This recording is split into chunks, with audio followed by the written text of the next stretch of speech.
እስቲ እውነቱን እንነጋገር። ያ ማለቂያ የሌለው ፒዲኤፍ እና የሰዓታት የዩቲዩብ ሌክቸር ሰልችቷቸዋል አይደል? ግን ይህን ስቃይ የሚቀይር አንድ አስገራሚ መፍትሄ አግኝቻለሁ። ዛሬ የምነግራችሁ ዝም ብሎ ስለ አዲስ ቴክኖሎጂ ሳይሆን ያን አሰልችና ድርቅ ያለ ፒዲኤፋችሁን ሊሆን ይችላል የመማሪያ መጽሐፋችሁን ልክ እንደ ፖድካስት እንደ ጨዋታ ቁጭ ብላችሁ እንድትሰሙ የሚያደርግላችሁን ኤአይ ቱል አሳያችኋለሁ። ስሜ ኢዩኤል ይባላል። ዛሬ የጥናት ህይወታችሁን ፈታ ያለና ቀላል እናደርገዋለን።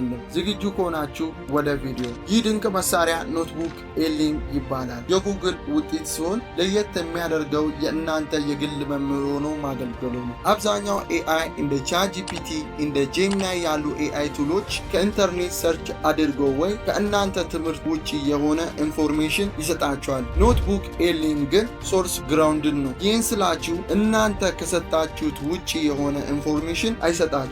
እናንተ በሰጣችሁት ፒዲኤፍ ሊሆን ይችላል፣ የዩቲዩብ ሊንክ ሰጣችሁት፣ እናንተ በሰጣችሁት ሶርስ ላይ በመደገፍ አብራርቶና አቅልሎ እናንተ በፈለጋችሁት መልኩ አውትፑት ያደርግላችኋል። ይህ ማለት ውሸት የለም፣ ትክክለኛውን የትምህርት ነጥብ ብቻ ነው የሚያቀብላችሁ። ስለዚህ አሁን ይህን ቱል እንዴት እንደምትጠቀሙት ስቴፕ ባይ ስቴፕ አሳያችኋለሁ። ቪዲዮውን እስከ መጨረሻ ማየት እንዳትረሱ። እሺ፣ ይህን ቱል ለማግኘት ምን እናደርጋለን? በስልካችሁ ወይም በፒሲያችሁ ላይ ወደሚገኘው ብራውዘር ላይ ሄዳችሁ ኖትቡክ ኤሊም ብላችሁ ትጽፋላችሁ። መጀመሪያ ላይ በሚመጣላችሁ ላይ ክሊክ ታደርጋላችሁ። ክሊክ አድርጋችሁ ከገባችሁ በኋላ መጀመሪያ ላይ ይመጣላችኋል። ይኸው ጉግል ኖትቡክ ኤሊም ኤአይ ሪሰርች ቱል ብሎ ያመጣላችኋል። አንድ ልነግራችሁ የምፈልገው ነገር በስልክም ሆነ በፒሲም የምትጠቀሙ ልጆች ኢንተርፌሱ ተመሳሳይ ስለሆነ ስልክ የምትጠቀሙ ልጆች እንዳትጨነቁ። አሁን ከዛ ክሊክ አድርጋችሁ ከገባችሁ በኋላ ኢንተርፌሱ ይሄን ይመስላል። የኖትቡክ ኤሊም ኢንተርፌስ ይሄን ይመስላል፣ እንደምታዩት ነው። አሁን ምን እናደርጋለን? እዚህ ከገባን በኋላ ትራይ ኖትቡክ ኤሊም ብለን ቀጥታ ወደ ኖትቡክ እንገባለን። ከዛ ካስገባን በኋላ ውስጥ ስንገባ ኖትቡክ ኤሊም ኢንተርፌስ ይህን ይመስላል። እነኚህ ኖቶች እኔ ከዚህ በፊት ክሬት ያደረጓቸው ናቸው ከኖትቡክ ኤሊም ጋር። እናንተም ክሬት ያደረጋችሁት ኖት አይጠፋም፣ እዚች ጋር ሴቭ ይሆንላችኋል። አሁን ለእናንተ ለማሳየት ያክል እንዴት አዲስ ኖትቡክ ክሬት እናደርጋለን የምለውን አሳያችኋለሁ። እዚች ጋር ወደ ውስጥ ከገባችሁ በኋላ ክሬት ኒው የምትሏን ትጫናላችሁ። ከዛ ተጭናችሁ ከገባችሁ በኋላ ኖትቡክ ኤሊም ወደ ውስጥ ሲገቡ ኢንተርፌሱ ይሄን ይመስላል። እዚህ ጋር ይታያቸዋል ብዬ አስባለሁ። እዚህ ጋር የፒዲኤፍ ፋይሎችን፣ የዌብሳይት ሊንኮችን ወይም ከጉግል ድራይቭ ላይ ያሉ ማስታወሻዎችን ማስገባት ትችላላችሁ። እናንተ ሶርስ ወይም መረጃ ካልሰጣችሁት ኤአዩ ምንም ነገር ስለማይሰጣችሁ ሶርስ ወይም መረጃ ማስገባታችሁን እርግጠኛ ሁኑ። እሻውን እኔ ለዚህ ፐርፐስ ያዘጋጀሁት የ12ኛ ክፍል የጂኦግራፊ ፒዲኤፍ አለ። እሱን አስገብተን ነገሮች እንዴት እንደሚሰሩ አሳያችኋለሁ። እሻውን እኔ ፒዲኤፍ ስላዘጋጀው እዚች ጋር መጥቼ አፕሎድ ፋይል ምትሏል ጋር ክሊክ አደርጋለሁ። ከዛ አርጌ ከገባው በኋላ ይሄው እኔ ያዘጋጀሁት ፒዲኤፍ እዚች ጋር አለ። እሱን አስገባለሁ። እዚች ጋር እንደምታዩት ሶርሱን አስገብቶልኛል። ልነግራችሁ የምፈልገው ነገር እዚች ጋር እስከ 50 ፒዲኤፎች ማስገባት ትችላላችሁ። ለምሳሌ የጂኦግራፊ ለኢንትራንስ ኤግዛም የ9 የ10 የ11 የ12 ማንበብ የሚያስፈልጋችሁ ከሆነ ሁሉንም ፒዲኤፎች አንድ ላይ ፓንች አድርጎ እንዲያዘጋጅላችሁ ለኖትቡክ ኤሊም ሰጣችሁ ኖትቡክ ሁሉንም አንድ ላይ አድርጎ እንዲያዘጋጅላችሁ መስጠት ትችላላችሁ። እሺ፣ አሁን ይህን አስገብተናል። ኖትቡክ ኤሊም እንዳስገባችሁት ይተነትንላችኋል።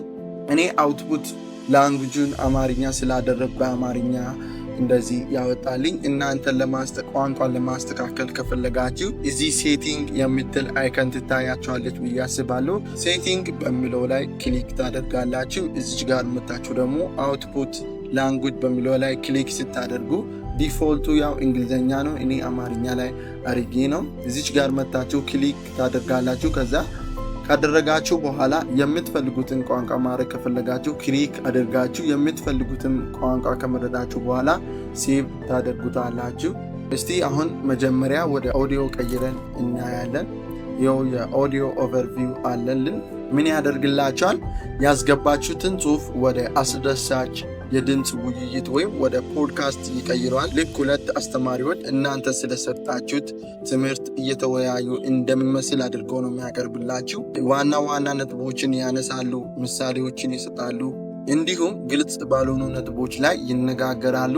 ይሄ ማለት የትም ቦታ ሆናችሁ ትምህርቱን እያዳመጣችሁ ማጥናት እንድትችሉ ያደርጋል። እስቲ ጀነሬት አድርገን ምን እንደሚመስል እዚህ ላይ መታችሁ ጀነሬት አድርጋላችሁ። ይሄው ጀነሬት ማድረግ ጀምሮልናል። እስቲ ምን እንደሚመስል እናያለን።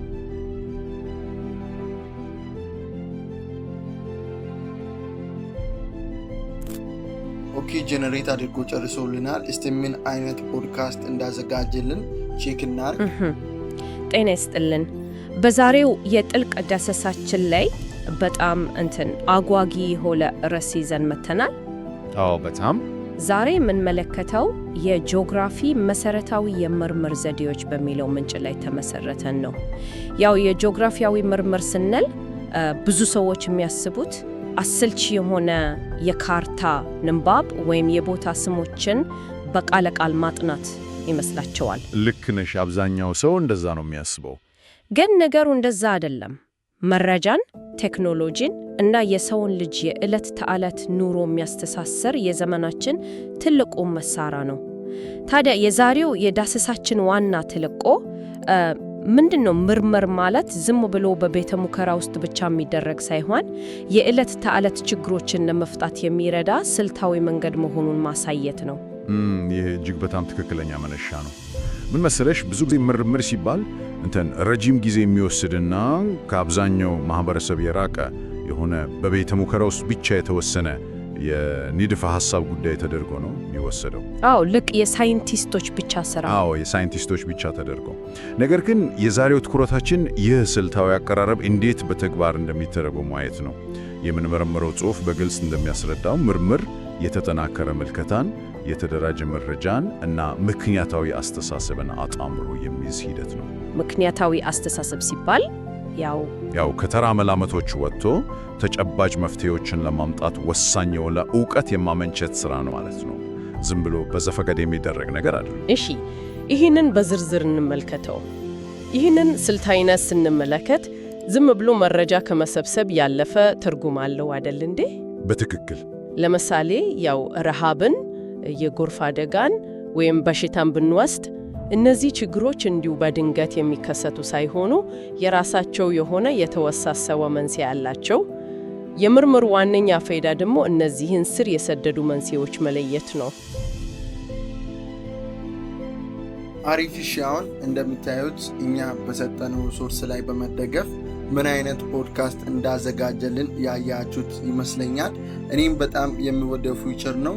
እናንተም ብትሞክሩት ደስ ይለኛል። ሞክሩት እስቲ። አሁን ማይንድ ማፕን ጀነሬት አድርገን እናያለን። ማይንድ ማፕ ምን መሰላችሁ? በትምህርት ውስጥ ያሉ ሀሳቦችን እንዴት እንደሚገናኙ በንድፍ ያሳያቸዋል።